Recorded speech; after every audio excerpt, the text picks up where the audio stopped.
The last guest. The storm raged outside, hammering against the tall windows of Blackwood Manor. The old mansion stood solemnly atop the cliffs, overlooking the restless sea below.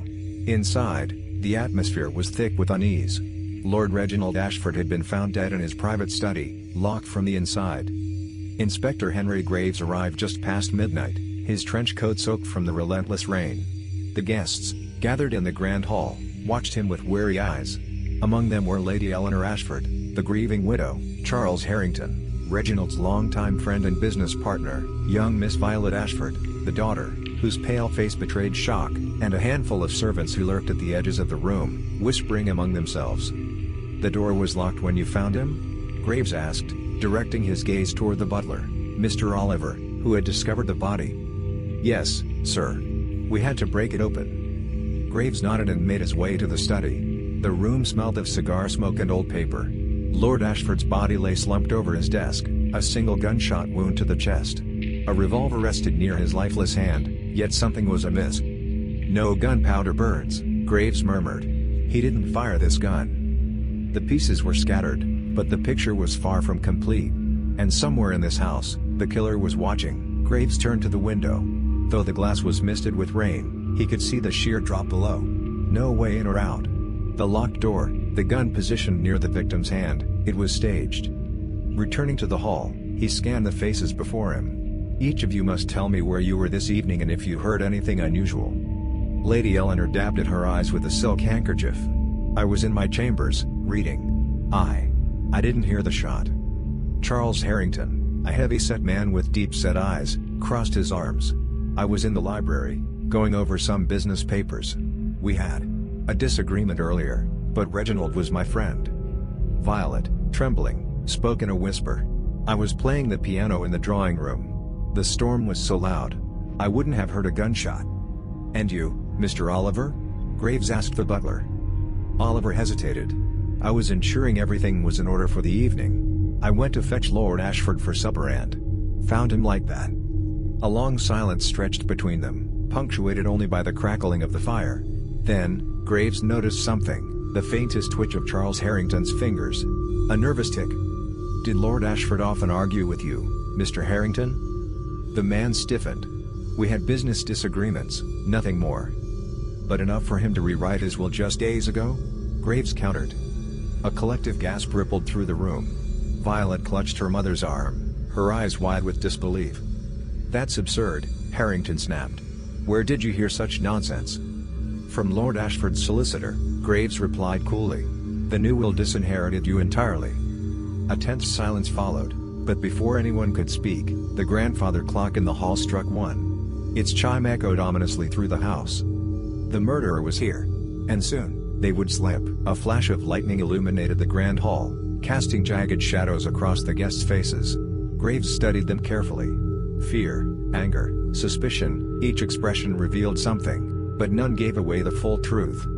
He turned back to the study. There had to be a clue he was missing. Moving past the bookshelves, he examined the papers on Lord Ashford's desk. The will, unsigned.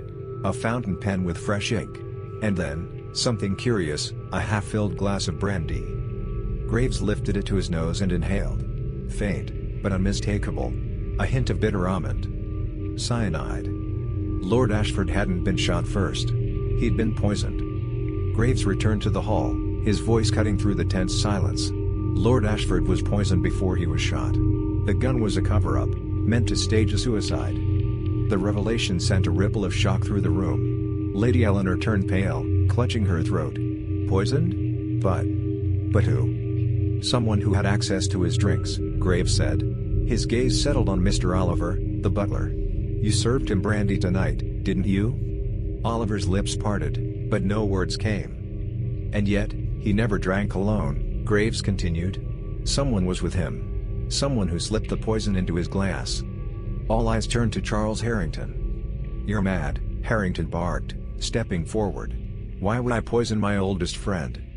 Because he cut you out of his will, Graves answered. And when he started choking, you panicked. You shot him to make it look like suicide. But you made a mistake, Harrington. Harrington's face was stone. What mistake? The gun, Graves said.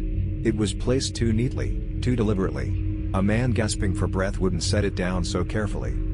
A flicker of something crossed Harrington's face, guilt, or perhaps fear.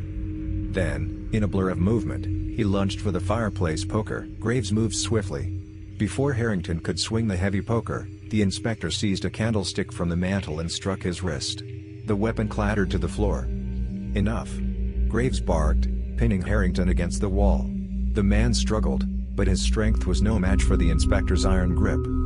Lady Eleanor let out a stifled scream. Violet buried her face in her hands. The storm outside howled, as if mirroring the chaos inside.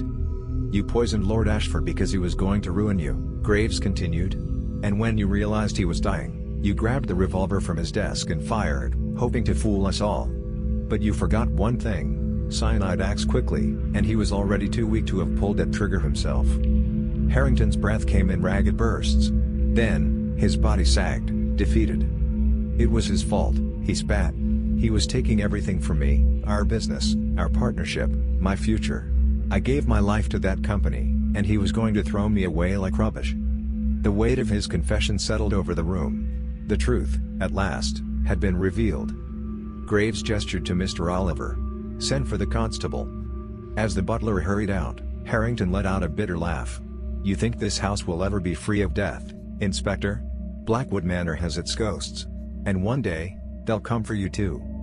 Graves didn't answer. He only watched as the rain pounded against the tall windows, washing away the sins of the night.